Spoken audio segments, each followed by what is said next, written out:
Dear friends, my name is Surinder Jodhka. I teach sociology at JNU.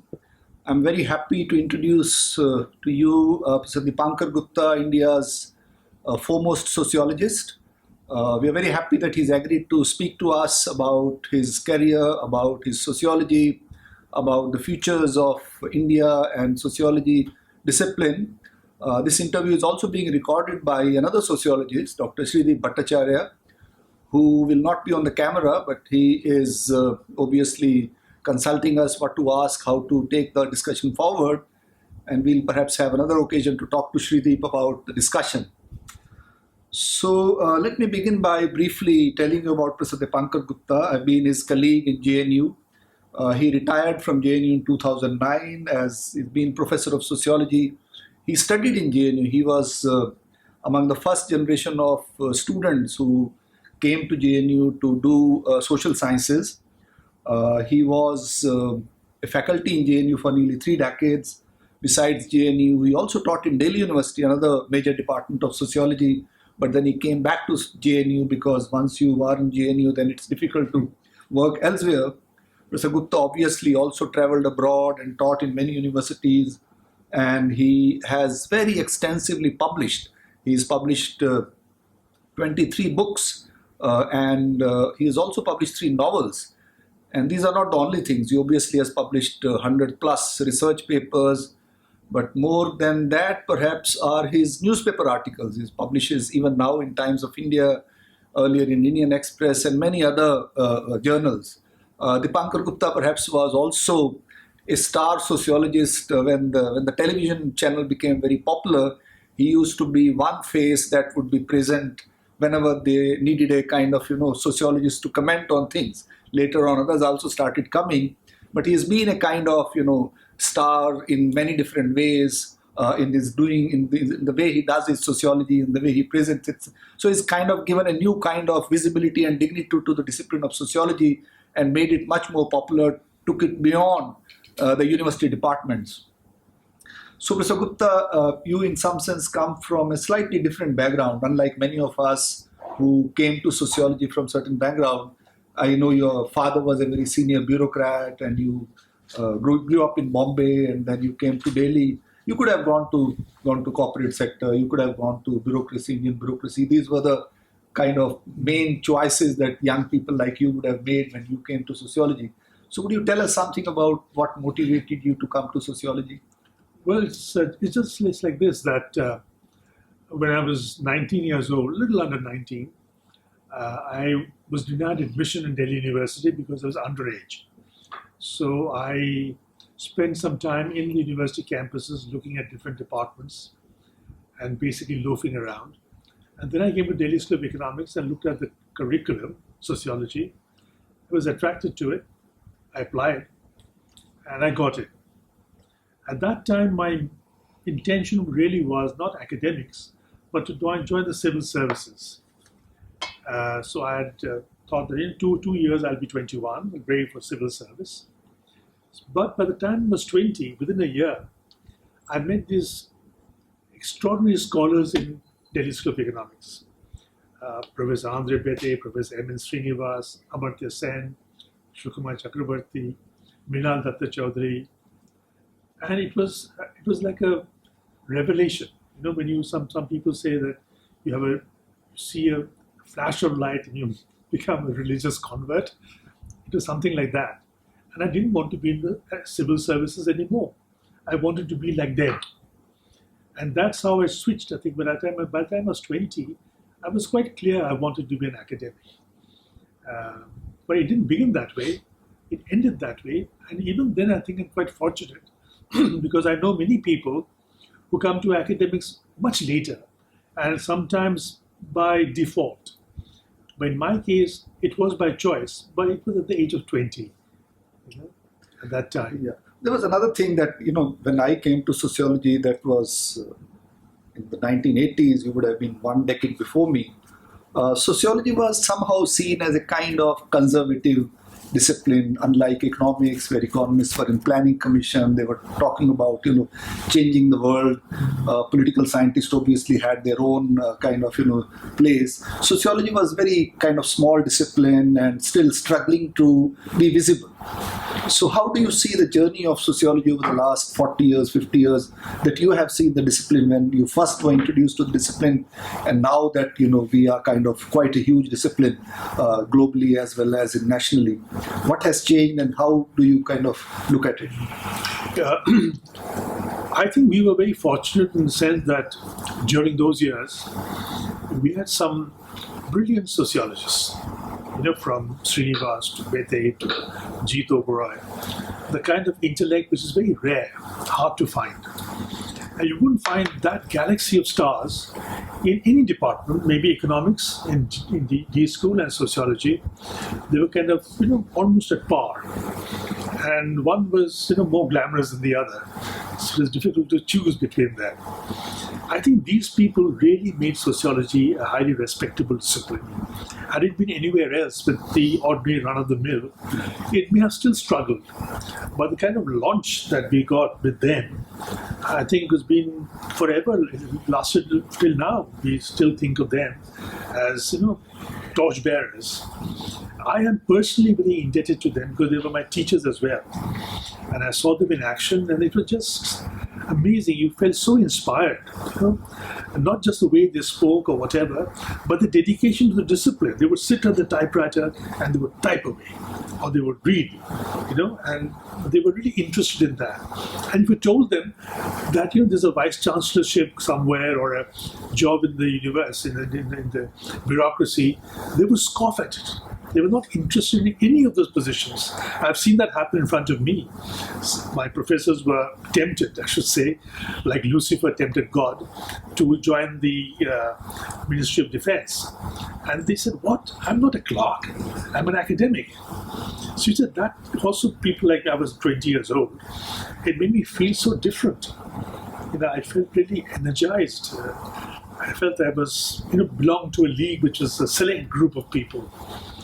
So you can imagine what it is like at that age, and I have never been disappointed by my decision.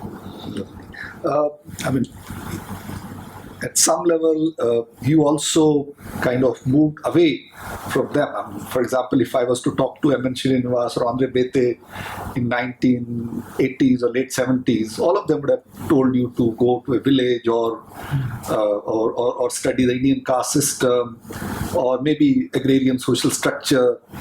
You were somebody who, in a sense, revolted. When you came to sociology, you perhaps one of the few people who went to city.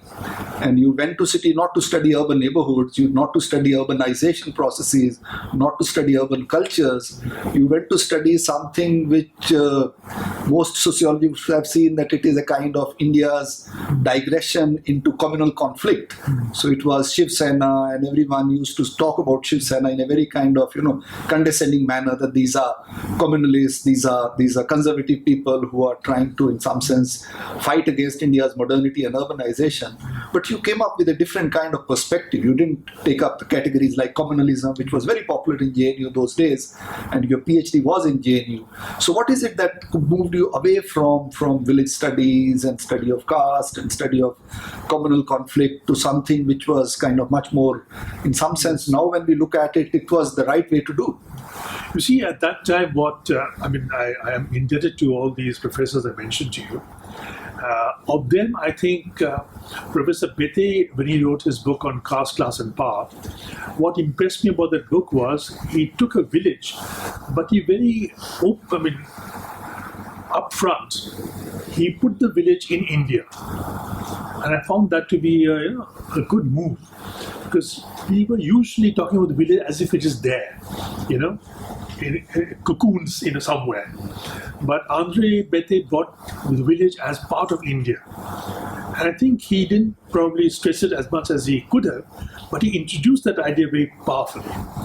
And that's what was, I think, a very important input in me.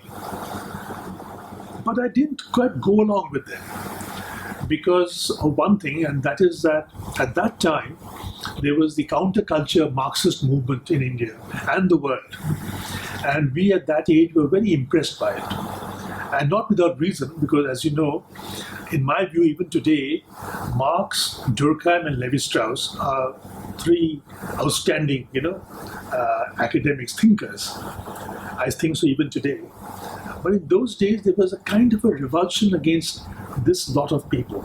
Even Levi-Strauss, they were reluctant to talk about him. And I think that was a kind of conservatism that was not really very healthy. So people like me began to think differently, and sometimes we were a little too rash in our way of putting things across. And then JNU came around. And when JNU came, there were some professors in JNU and the vice chancellor and all that, who had a bent of mind where left thinking was, very de rigueur. You can do it, it's all right. So that's how we came to JNU. And, my transition was not simply because I thought village studies weren't really worth it, but because I felt that there was this movement going around in Mumbai, which is a city I loved, and I didn't understand why this movement was happening. Where you're using religion and tradition and past and history for something which is very contemporary and separating people. How did it start? How can culture be used to separate people? Of course, this is a popular Marxist theme. So one was attracted to it. But at the same time, I felt that this is not simply about cultures clashing. There is a question, a very important aspect of the nation state involved.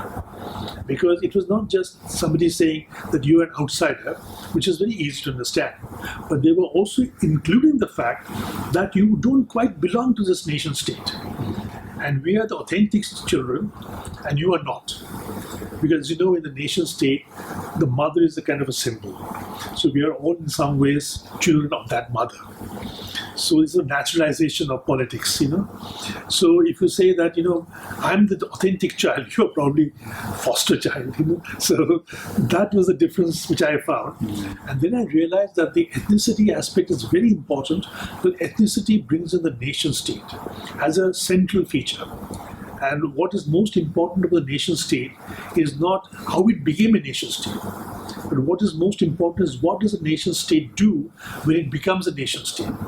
And what it does, in my view, I still hold on to it, that it makes the territory of the nation state sacred. And that I found was a way by which I could understand Shiv Sena better than just saying that, Maharashtrian versus non-Maharashtrian, Hindu versus Muslim.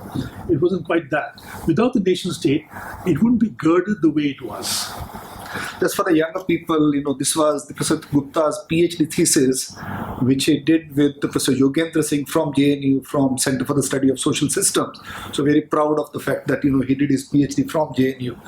But I know this also, even though you say that you were influenced by Marxism and Marxist thinkers and Marxist scholarship that was happening in JNU, but this would have been odd for JNU as well, when you come back and talk about Shiv Sena and use kind of, like you were trying to understand the grounds. Normally Marxists would tend to go and, will be preoccupied with category of class and see how class struggle is being violated. So they already have a kind of political position, and your work did not work with that kind of political position. So how was it received by your colleagues and students on the campus of JNU when you were talking about your PhD? You see, I found that my PhD thesis was in some ways misinterpreted. Many people had not read my thesis, but they assumed that because I was kind of left of center, I must have gone there with an agenda, But I didn't go with an agenda at all. I didn't have a political agenda. And even I wrote it when I was 23, 24 years old, my thesis. It was eventually accepted when I was 25, I think. But there's Marx, there is Levi-Strauss, there is Parsons, there's Amitai Etzioni, a whole range of authors, and not just the Marxists. And even amongst Marxists, there were some dissidents who were very important, So I found that eclecticism very interesting and inspiring. And eclecticism is something that doctrinaires don't like. So initially, when I wrote my thesis or when I was working on it, some people come and tell me, well done, we need to bury that organization. I said, well, I'm not about burying that organization. I'm studying it. And if it buries or not, it's not my business. And sometimes that would disappoint many people. And what is also disappointing to many people was that what kind of a left wing are you when you talk about Parsons and Etzioni and Levi-Strauss and all that stuff?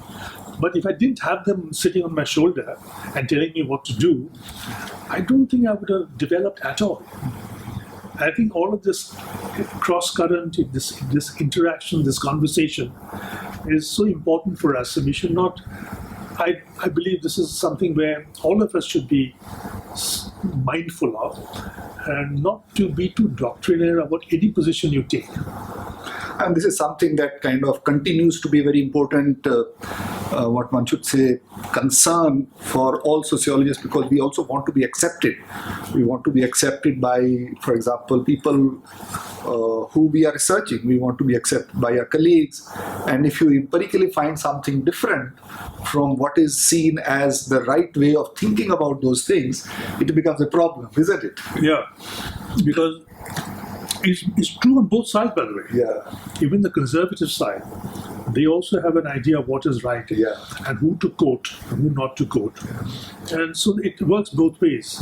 And that is why to be an academic, one has to be true to oneself, and that's it, nothing else. If you think you should quote Parsons, go ahead. If you think you've got something to do with village studies, fine. But this is a point that Fichte made once. That is, if you believe in something sincerely, not because the market is telling you or because it's popular, if you believe in something sincerely, it is true. So yeah, I mean, we all want to be, in some sense, accepted by the discipline, want to be also, relevant to our times, that what we are doing obviously is something that other people are also thinking on similar lines. But at the same time, we also know that if you see something on ground being very different from what is popular, it's our kind of professional responsibility to bring it out and put it in the best possible language, as you said, that this is the truth. Yeah. The truth is not something which is static forever. Yeah. Truth is what kind of comes around. Yeah. So I mean, again, in some sense, all of us have done perhaps that you started with city. You started with ethnicity, but then you do come back to caste. You do come back to the classroom discussions on Dumo and inequality and stratification, which was very mainstream. And that also takes you to the village, and you talk about peasantry. And I think your contributions have been very, very widely referred to and read. And, article on village remains a very controversial article. People disagree. Even I disagree on that, right? But let's start talking about caste, because that again is something which kind of passionately divides people, and they have these different opinions also, partly because they have their own positions and their own stakes in the way caste should be talked about, the way caste should be conceptualized. And I still remember, I think your critiques of Louis Dumo were very popular, and I also remember reading that article 2-3 times. There were 2-3 papers that you published in EPW, and they were really very, very important kind of contributions to critiques of Dumo. Just say something about that. Well, again, here there was a bit of an accident again. I was in Surat those days. My first job was in Surat, and IP Desai gave me that job. I mean, he was such a benefactor. While I was there, I met this woman who was working at home, and then we know how it is. You get chatting and you get to know her. So one day we were sitting together, and she told me that she was not a Dubla, like she was introduced to me as a member of Dubla caste. This is considered to be a low caste. Yeah. But she was a Rathore Rajput actually. And then I said, well, you're imagining things. They said, no, my ancestor long back, he was the king of this area, etc. So when I went to the village, I found that her community in the village all believed that. So she was not the deviant, she was actually expressing a point of view. That led me to look at origin tales of castes. And then I found, quite by chance, Risley and Enthoven and others, who had recorded origin tales of hundreds of castes. And that's when I began to think seriously about one basic flaw in our education. That when we were taught caste system, nobody told us that there were different origin tales in the caste order. It is not the Purusha Sukta legend that everybody believes in or everybody is even aware of. When I began to look into the number of caste origin tales, I was inspired to do some research myself. And what I found then was that there's not one origin tale, no matter which caste. You might say so and so is a leather worker or sweeper, whatever.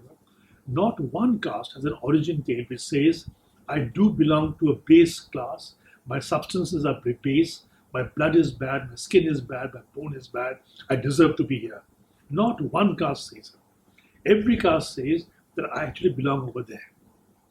I'm as good as everybody else, perhaps better. You are born on the head of Brahma, I was born on the eye. The eye is even purer than the head. That kind of fine distinction. As I say, obsession with these fine distinctions, what made caste so difficult to understand for some people. But what made it good for me, interesting for me was, I found that caste therefore is not unique, is not strange, is not exotic. Nobody in the world wants to be thought as inferior. Why do people believe that in caste order, people are happy to be inferior and considered as so? And this is what I found in Dumont. In Dumont's understanding, people of the lower caste, quote unquote lower caste, there's no such thing called low caste, by the way, in my view, the so-called low caste. I've written about the so-called low caste as well. According to Dumont, Michael Moffat, that they participate in their own subjugation happily. That's absolutely untrue. It is because people believe that the low caste participate in their own subjugation that the caste order system is not seen as so unique. These Indians are very strange people. So many of them believe they are actually low. But when I did the origin tales, I found that this is not true. Indians are very normal people. That like other normal people, no category thinks that they're actually low. But they are forced to believe it because of circumstances. They think of themselves differently. Now, if they were to extravert what they think, they would be persecuted. And even today it happens. If a certain caste is wearing a turban, other caste object, and often they are beaten up. But from inside, every caste has a very strong opinion of where they come from. I think this is something which was the most important, understanding for me. And I thought that why weren't we told that there are as many origin tales as there are castes? Why were we made to believe that this Purusha Sukta legend is the only legend? When I was researching in West UP, I often asked people in West UP, do you know the Purusha Sukta legend? They said, what? I said, Purusha Sukta, what are you talking about? They had no idea. And yet, in the classroom, we were given to understand that every Indian knew, every Hindu knew the Purusha Sukta legend, which is complete fiction. So this is the main reason I found Dumont not only unacceptable, actually, it was something which is insulting. Offensive, yeah. I also find Dumont offensive, and not just this legend, but also something like Manusmriti. Everyone talks about Manusmriti as the canonical text of Hindu religion. I mean, how many temples, if there is any, in India or globally of Hindus, which would have Manusmriti kept as a canonical sacred text? Nobody kind of has that. Not that it's not there, but there's another level on which kind of already. Yeah, sorry. Big a point on this. Yeah. If you read the Manusmriti, you will find that there are so many contradictions. Manusmriti at one point, the early pages particularly, talk about women being, lower than men and they should be bossed around and so forth. But you keep reading it, there are sections which say that the woman's position is very important. If we don't respect your elder family member who's a woman, then your household will never be prosperous. You must respect the woman. Which leads me to believe that Manusmriti was not written by one person. Right. Written by many people and their different points of view. Somehow they were put together across centuries perhaps. So to quote a canonical text or to quote a text and say it's canonical is wrong. That's right. I mean, Manusmriti, I can find so many different versions of it in Manusmriti. I can find different versions of Arthashastra in Arthashastra. So to say that Arthashastra said this doesn't make sense. So these texts also evolve along with the way Yeah. world evolves, right? And that kind of brings us to the earlier classical discussion within Indian sociology, which is kind of coined by Srinivas, from book view to field view of society. Uh, at some level, it's kind of unnecessary, because book is also field at some level, right? But at the same time, the field has to be also critically engaged with, rather than just read and interpreted, right? So again, when you're talking about caste, and this again brings us to perhaps we should say a little more about Yumo, that how that framework of trying to make sense of India through certain kind of canonical ancient text remains very, very popular.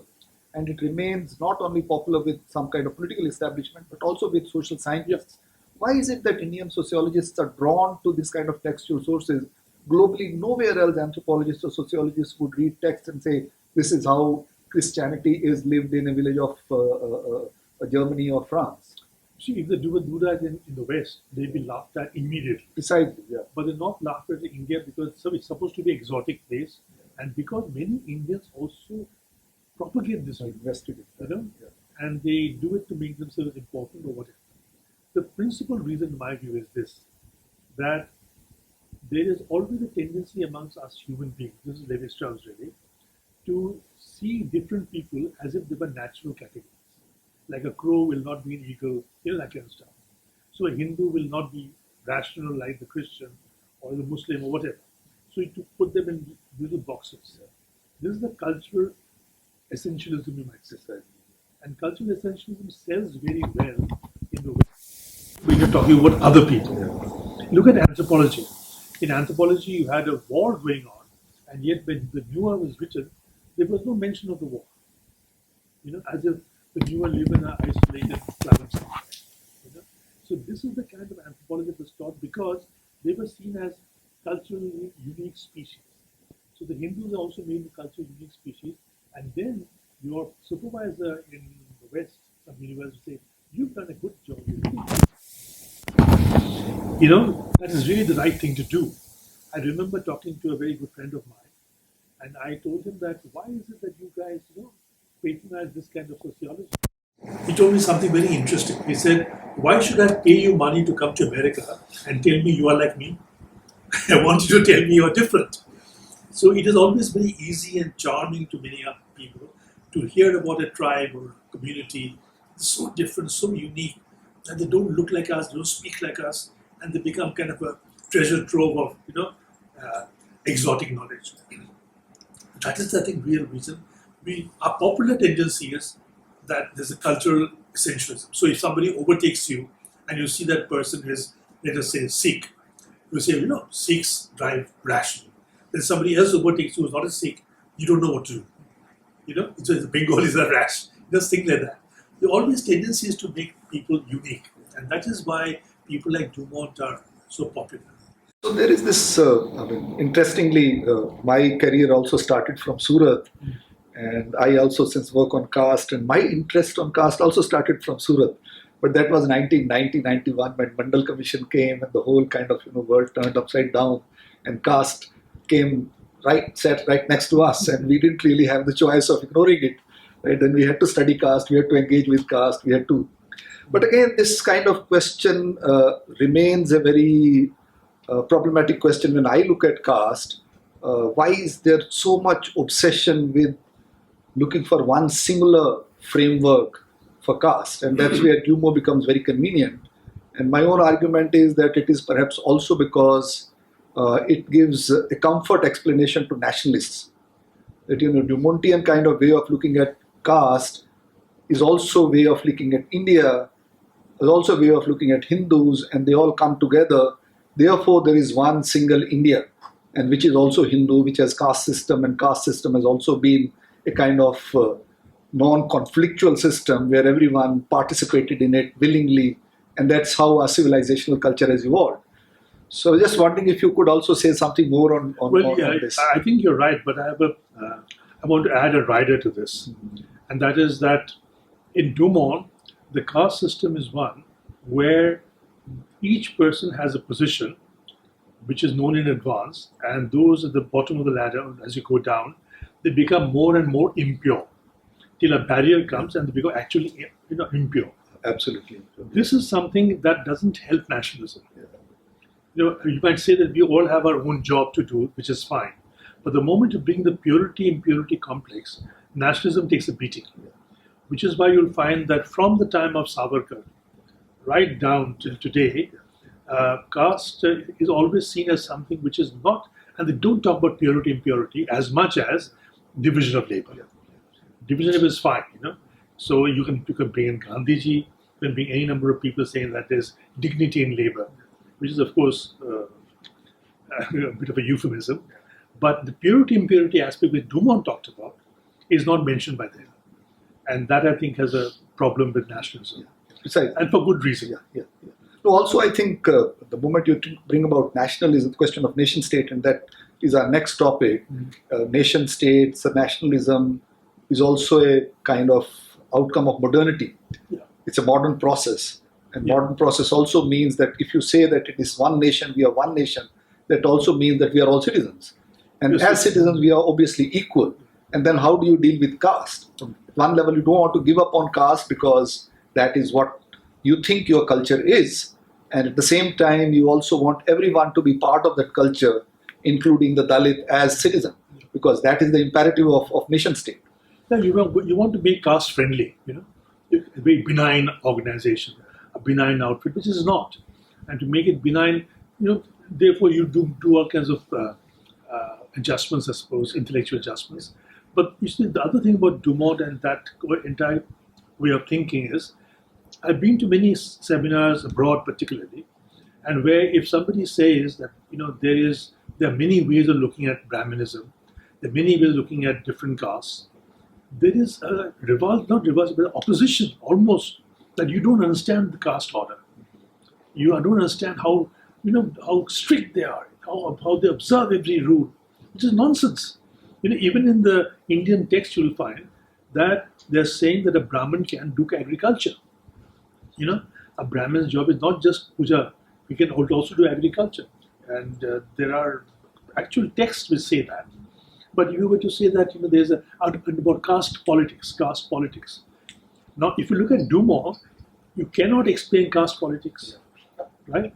So whenever you see caste politics now, people will say this is because of modernity. It is not true. There's always been struggle over caste positions. You have the Rajput kingdoms coming up, the Jat kingdoms coming up, the Gujara Pratihara kingdom. They were all, in a sense, you might say caste. But they were actually kingdoms fighting for positions of power, overthrowing somebody. It just so happens today caste politics is a daily affair. It doesn't happen once in 200 years. But there's always been tension in the caste order. And this is so important for people to understand. Otherwise, they'll just see caste as something which is unique, and Indians are funny people.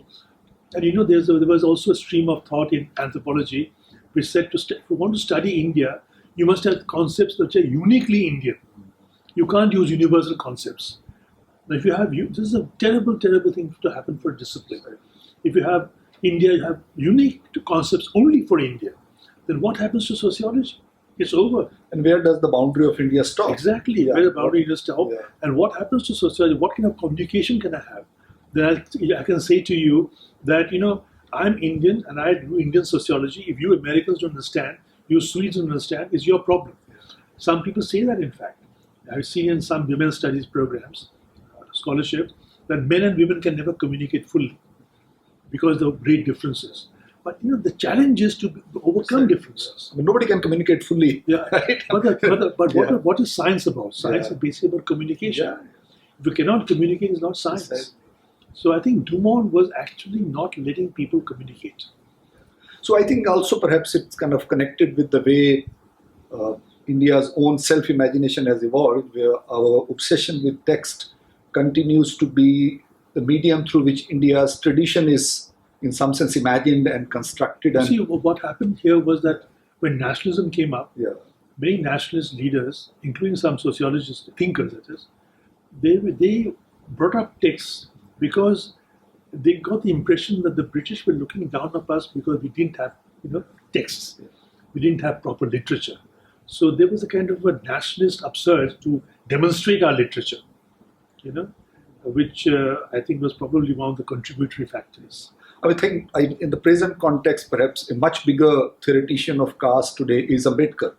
Ambedkar is not simply a kind of, Dalit activist or a politician or somebody who led Dalit movements, but he's also a very sophisticated theoretician of caste, of democracy, of nation state.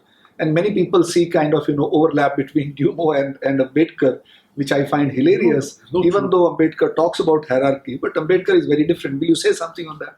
Yeah, you see, first of all, Ambedkar on caste, when we talked about the, let's say, annihilation of caste, in that he said it very clearly that the caste and village, that relationship is what has really brought down Indian society, in his view.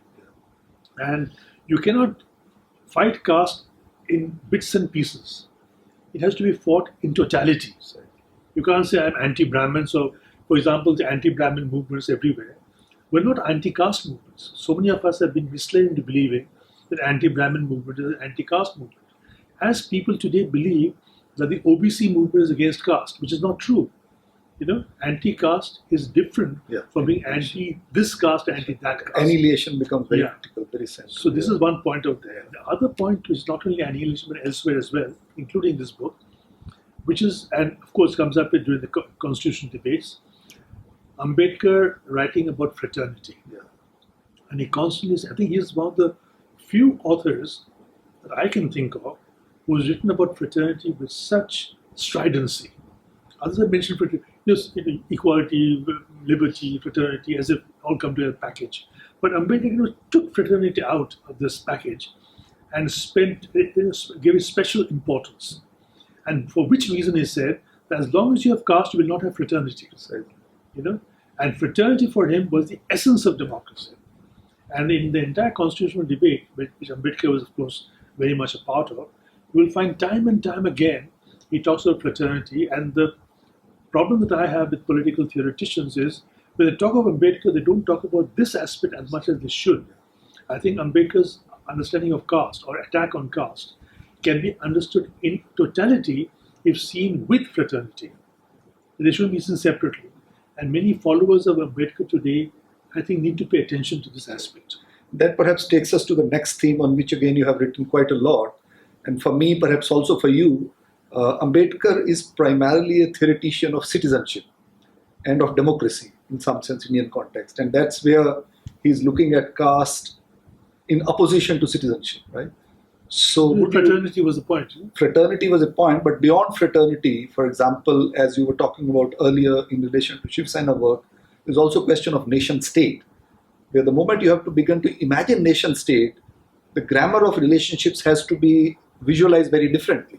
And I think Ambedkar perhaps is doing it very effectively, recognizing the problems of Indian society. Nehru is also doing it, but Nehru is not engaging with those kinds of problems as effectively as Ambedkar is doing. You see, where Ambedkar and Nehru made a team was that, and not only that, even the early national movement, though Ambedkar wasn't very happy in the 1930s, but you can tell by 1950s, there's some kind of a symbiosis in the sense that they realize that nationalism is not good enough.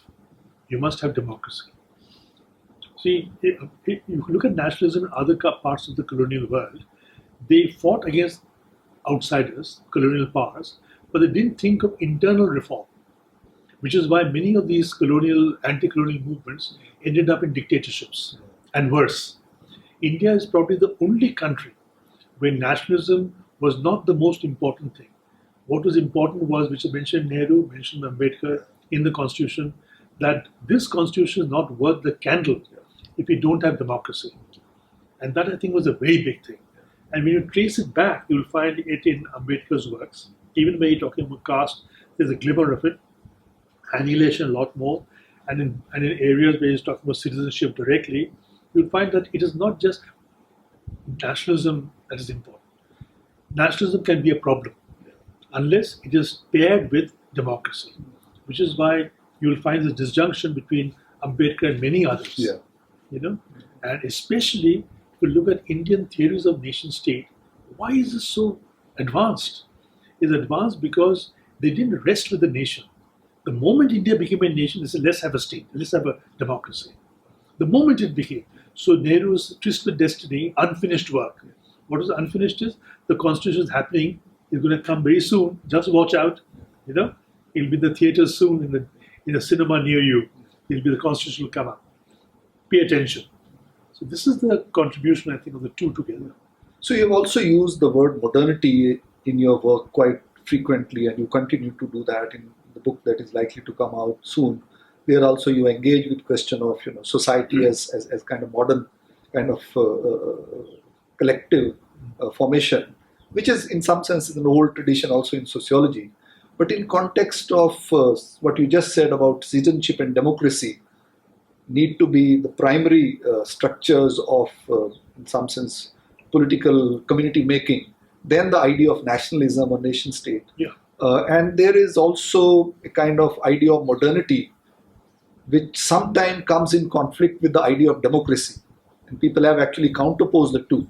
That you need to give priority to democracy over modernity, because modernity then makes us preoccupied with some kind of Western cultural modes of social life, which may not really be required for democracy to function in a different context. Yeah, which is why when I wrote about modernity, the first distinction I made was that you must not confuse modernity with contemporaneity. Mm-hmm. Because it is happening today doesn't mean it's modern. And the point that you made is valid, because what has happened in the past is, even today it happens, that modernity is usually identified with things. So-and-so is driving a car. So-and-so is wearing Western clothes. So-and-so, it lives in this fashion. So that becomes modernity. But like all sociological concepts, every one you can think of, I don't know of a single sociological concept which talks about things. Real concepts talk about relations between people. So modernity is about relations between people. So if I were to go to Bengal, for example, I'd say Ishwar Chandra Vidyasagar, who dressed like a Bengali, he was a very modern person. He was more modern than many contemporary people because the way he thought, the relations between people. This is why I use the term borrowed from an Iranian scholar called Westoxication. That when you think about modernity as going to bars, drinking, or driving fast cars or going abroad, he used the word Westoxication, that you've been intoxicated by the West. But that's not modernity. Which is why when Srinivas was given this choice in his mind, whether to write a modernity or westernization, he said to himself very perceptively, he said that India is not ready for modernity. It's ready for westernization. Because modernity has a psychological component which we're not ready for. So you will find in his book, he doesn't really talk about modernity as much, though mentions it in the beginning, and he stops there because he knows India is westernized but not modernized. And today the mistake we make is this. This mistake we'll find in Eisenstadt, for example, who was very popular in the West. And in India, because he's popular in the West, people in India begin to worship him, this particular point of view. He talks about multiple modernity. So what happens in multiple modernity? Any terrorist anywhere who's using a machine gun or modern weapons becomes modern. Yeah. But it's not about relations between people. Yes. That is the most important thing. You don't have to be driving a fast car to be modern. It's how do you look at other people? To be able to be intersubjective, to be able to put yourself in other person's shoes, that is the sign of modernity. It doesn't happen easily.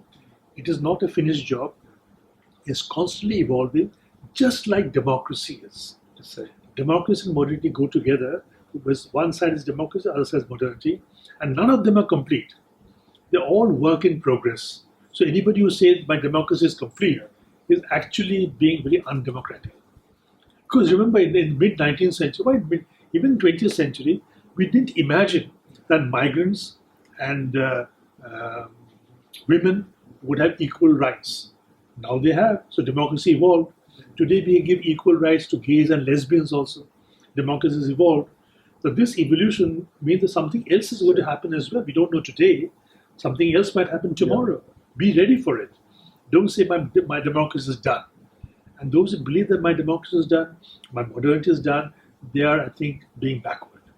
But there's also, I think, what one would call as multiple modes of traveling on the in the direction of modernity or multiple paths to modernity. Yes, but, for example, British modernity. Yes, I agree with you. Is different from German. Yeah, I agree with you. Yeah. It's just like this. Yeah. There are many ways to be capitalist. Yeah, precisely. But there's something called capitalism. Yeah, absolutely. So what I'm saying is, there's something called modernity. Yeah. Don't dilute that. Once you know what modernity is, then you see how are the different ways people became modern. Yeah. Some more modern, some less modern, some pushing forward, not getting there. It's like democracy. There's something called democracy, and we are not all the same. The different kinds of democracy. But when people talk of multiple modernities, they take it with the analytical aspect. They dehistoricize it. And what we need to do is to historicize diversities of ways of becoming or paths of paths to. We all accept the many capitalisms, but there's a capitalism first. So that is the point which I think we should emphasize. It's also kind of question of abstraction, that you're trying to give name to something so that you can compare your society with other societies, and we are living in kind of common world. Yeah, and then see the whole thing as a dialectic, precisely, not something as a static. Yeah. Which is why it should all sociological concepts, I would like to emphasize, should never be about things. Yeah. For example, kinship is not about father, mother, sister, brother. It's about relationship. Marriage is not about dowry. It's about relationships. So these aspects are forgotten very often. And modernity particularly, I find, that people talk about things and not about relations. Yeah, coming to language in a kind of very general sense of the term, you have been, in some sense, one of our leading sociologists who is popularly known. And you are popularly known because you had the courage to go out and talk to common public through writing newspapers, appearing on television cameras, which can be quite risky. It's not always very easy, because you also then make available to general public who are not actually understanding what you're trying to say. How was that journey? How did that journey start? Can you say? And then I'll have some specific questions. Well, that journey started in the 1990s, I think, mid-1990s, when television became. And to a large extent, I was also influenced by Professor Bethe. He used to write for the Times of India. And his style of writing was to make good sociology accessible to people. So I was challenged by that notion. So I began to think in terms of how can I bring in important sociological nuggets in such a way that it is appreciated by people and you don't dilute it. No point in diluting sociology. So writing for the press and appearing on television was a different kind of challenge, because you had to talk about big things in a way that can be easily understood without minimizing their impact. And that was not easy. But I must say this, that once I started writing for the press, I think my academic writing improved. I'm not sure, but I think it improved, because I began to be more self-critical. Whenever I used a concept, I asked myself, what does it mean to the ordinary person when I use this term? So I never sacrificed the concept, but I put it in a context which I think I tried my best to make it comprehensible to to an intelligent person. Do you like the idea of being a public intellectual? I don't like the idea of being a public intellectual, because I think that combination is not a good one. Why? Because public intellectuals are people who seek attention, who say things which are startling, who want to be in the eye of people, who want to be controversial figures. I don't like that position. So when people say to public intellectuals, are you sure? I don't think I like that. Because I know who the public intellectuals are. You and I both know. Some very important public intellectuals come on television, newspapers. And they are not very sincere to their task. They often say things or do things to draw attention. And I know some people who have written on Ambedkar or written on many others, and I know that they haven't read those books properly. So they pick up something and they write about it and they make a splash. Because public intellectuals and making a splash is so common that, the word public intellectual doesn't have a good odor about it. So one should not compromise on the professional rigor in order to communicate with the larger public. Right? And this brings me to another category which kind of became popular with Michael Boroway's. I remember he had come here and we had some discussion on this, is the idea of public sociology. So just give us, I know what is your take, my take is also the same, but in a sense, how would you respond to the idea of public sociology? You see, what public sociology intends to do is quite a laudable idea. That is to make sociology accessible to people. It should not be using just esoteric technology, terminology, and so forth. But the downside of it, this is very good. The downside of it is that you tend to dilute the sociological aspects, which take a little thinking, not too much, a little thinking, and people are often turned off by that. And very often that little thinking is not in line with the popular assumption people have. For example, people have popular assumption regarding, let's say, patriarchy. And when you do this public sociology, you'll find that, patriarchy, as people understand, and what you think it is, are not the same. So the public sociology, I think, runs up against this issue. And I don't know if it has solved it or not. I don't think it has. I think that matter still remains there. The term public sociology, when I think about it today, after about 10 years or so, I think is a bad term. I don't think it should be used. Public sociology like using public facilities. You go there, you use it and come away. You have a tissue paper, you throw it away. I think public sociology, the idea is that you must communicate sociology to as many people as you can, which is a good thing. But you don't need to use the word public sociology. That is what sociology should do. Academic sociology should do that. Why shouldn't it do that? It should. There's also the idea of what one should say, critical thinking. Yeah. And critical thinking is something that sociologists have thought about quite a lot.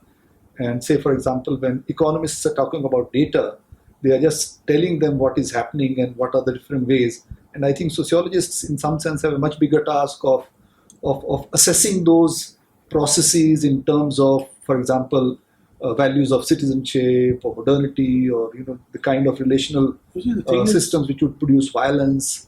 So when you talk about data, for example, this is the problem, that sociology is probably the discipline, maybe the only social science discipline, where you are supposed to make your own data. You can't take somebody else's data and use it. By and large, not everybody, but by and large, economists use data that somebody else has produced. Sociology, you always produce your own data. And there's one example which I'm very fond of giving, so I'll give it again, state it again. That is, if I'm a census enumerator, I come and ask you, what are you? You say I'm a farmer. And then after some time I come back and ask you, what did you do today? And you didn't farm, you did a number of other things. And then I say, well, you told me you're a farmer. And you say, yeah, I'm a farmer, but I spent today looking for a job as a carpenter. So the point really is that you said you were a farmer because that's a job you really know, but your land is so small, you can't farm, you do other things. But if I were a census enumerator, I would have said you're a farmer, I'm not lying, you're not lying, but the person reading it is being misled. This is why data by itself is very tricky. And I think sociologists score over many other disciplines because you make your own data, so you are responsible for it. So, as we said in the beginning, so Dipankar Gupta, particularly after he left JNU, he also digressed into writing proper fiction, novels. And those novels, if you type Dipankar Gupta on Amazon, they will not pop up. But the name that he uses also has Dipankar Gupta. It's actually D.G. Ray, R-A-E, right? Yeah. So if you enter D.G. Ray, you would see his fictional books. But my question to you is, obviously, the question is obviously asked by many people, why do you move to fiction? But my question is also that, were you exhausted with sociology that kind of inspired you to do other things? Well, no, I don't think I was exhausted by sociology, but I really felt that, I needed something different to keep my spirits alive during the COVID years. Okay.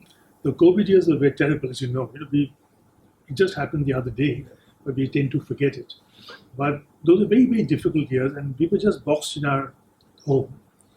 And I thought of the world outside, and it was there, but it was not for me. So imagination was very useful. And before that, I was not keeping very well. So all that put together, this gave me an outlet. And I enjoyed this outlet because, unlike sociology, where I'm constantly told to mind my manners and write the proper way, there's a style of doing things. You mustn't, you must have footnotes and corrections, data or support structures. In fiction, you're left to yourself. And if you're cooped up at home and fearful of the world outside, fiction was a wonderful release. And what I added to that release was, I didn't write about India. I wrote about the West. All my books are based in America, really. And that made it even more pleasant for me because I could really dream, away from the reality, the grim reality around me. And now it has become something that I really begun to enjoy. And I hope a time will come when I can return to it. But let's see. Long time back, Professor Dipankar Gupta told me that he is going to now not write for sociology, and this is his last book, this is his last article. Every time he told me, I laughed at it, and he knew I didn't believe him. And after that, I think he has published at least 5 books in sociology. So he remains very enthusiastic about sociology, and I've seen him in the last 2-3 weeks. We have been interacting again because he has been in Delhi, and you have given a lecture here, which is also there online available. So you're not somebody who is in any way distanced or detached from the discipline of sociology or social sciences or academic life. And that is something which is my last question at some level, that if one was to think of contemporary times, we have 2-3 things which are like majorly already influencing us, having consequences, significant consequences. One is, I think your classical thesis about sociology and democracy go together. Non-democratic regimes don't need sociology, and sociology can't flourish if there is no democracy, which I think makes a lot of sense. And if one was to ask the contemporary time where the world is, through populism, certain kind of authoritarianism is in some sense everywhere. So that is one context. And on the other hand, you have this hyper technology, artificial intelligence, which in some sense works very well for the state, because you can try to find technical answers or technological solutions to social problems or social questions.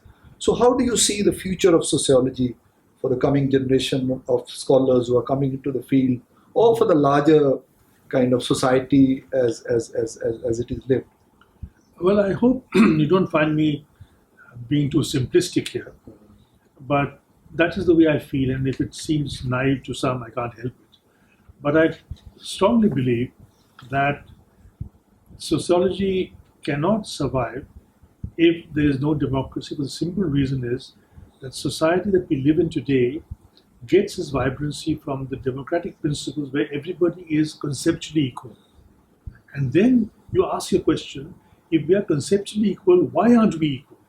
It is this gap between promise and actuality that sociology bridges all the time, very openly. Economics does it, political science does it. Political science today is really political sociology. You come to think of it. Or theory, philosophy. Yeah, but real political science, as I see it anyway, is mostly political sociology. So this gap is what they're working on. If you don't have democracy as a benchmark, then what are you going to put your empirical data against? There's nothing. Now, democracy is therefore very important. But unfortunately, democracy is a very delicate plant. It dies very easily if you don't look after it. It's something like monarchy, feudalism. They're like sturdy oak. You can't do anything. And they're not so pretty. But democracy is a very delicate, beautiful flower. But because it's delicate and beautiful, it can also be destroyed easily. And the destruction of democracy, you can see it around us. And I sometimes feel that academics should really write about how important democracy is for everyday life, not just politics. Yeah. And here again, I'll come to Ambedkar, who said that democracy is not simply about politics, it's about how people relate to each other. He wrote this again in Annihilation. Yeah. So don't say democracy is about politics and representative government and voting and so on and so forth. It's about how we relate and how we communicate to each other. That's democracy. It takes us to John Rawls and everybody else, this aspect of democracy. So I feel that sociology and all of social science, but sociology in the forefront, is indebted to democracy. And because democracy is so difficult, every time something goes wrong, we should sound the warning bell. Not in a partisan fashion, but in an academic sense. And once it goes wrong, it's very hard to get it right. You can't get a beautiful flower that's withered away back to life again. It's very hard. And that's my view on democracy and sociology. The two to go together, and the combination is one which is a very delicate negotiation. If democracy had been easy, it would have been a different thing. But democracy is not easy. What is your take on technology, artificial intelligence? I think artificial intelligence is very good, provided we use it to augment knowledge, not to replace. Now you will see artificial intelligence, I've also written on this. They use the word, let's say, for example, they use the word chat GPT. Now what is the meaning of G? G means generative. Now if I look at chat GPT, G is not there. It is something else, it's algorithmic. What is generative? Generative is what, for example, Levi-Strauss and de Saussure others talked about. That on minimal information, I can spin a whole theory. What does ChatGPT do? It needs maximum information to say something. So what linguistics taught us is that a child can say unique sentences by knowing very little grammar, because that tells the child how to speak, and the sentence is understood by everybody, and some sentences may be quite unique. With ChatGPT to say one sentence which is unique, or whatever, they need loads of information. So generative grammar only functions when on information paucity. Information paucity creates knowledge. Loads of information that doesn't create knowledge, it produces knowledge. They're two different things altogether. So algorithmic knowledge is artificial intelligence. Generative knowledge is E is equal to MC squared. No ChatGPT will come up with this. But once you feed it to ChatGPT, it can do many things. So if you want to look at generative knowledge coming up, you want to look at generative knowledge, you can't depend on artificial intelligence. You can use it to augment knowledge. So it can never replace it. The moment we think it's going to replace it, I think we've given up the ghost. We're thrown in the towel, and we don't deserve to be intellectuals at all. But using it, yes, do use it. Use it to advantage, but remember it is algorithmic. Generative is in your head. That cannot be replaced. And generative grammar is different from what ChatGPT does, and I'm surprised that people have not seen this difference. One needs paucity of information, and it can make terrific things, and one needs loads of information. You might remember Levi-Strauss's Science of the Concrete, where he says that there is one kind of knowledge which the scientist does, which is the scientist leaps from empirical reality to structure, complete leap. And the bricklayer or the handyman goes from structure to structure to structure, whereas a scientist takes a leap. That leap is only possible with the brain. So as long as human creativity survives, it would also keep producing new kind of relationships, and that's what sociologists study. And those relationships will have to be empirically observed, and then maybe fed into technology, and they can do whatever they want to do with it. Any other questions, Srideep? Do you have anything in mind? I think with this, we wind up our discussion. Thank you so much, Professor Dipankar. Thank you. And this has been a kind of wonderful treat for me also. I mean, I've learned so much. I'm so happy in the that discussion today. The questions you asked were very important and useful and made me think. Anything else that you want to add in the next 2 minutes? No, not really. I just want to say that when you talk about the future of sociology, it's difficult to say today what will be the future tomorrow. Yeah. The only thing that you can say is don't be tempted by easy, quick solutions. ChatGPT, artificial intelligence are very good, but use them, don't be used by them. Thank you so much. Thank you.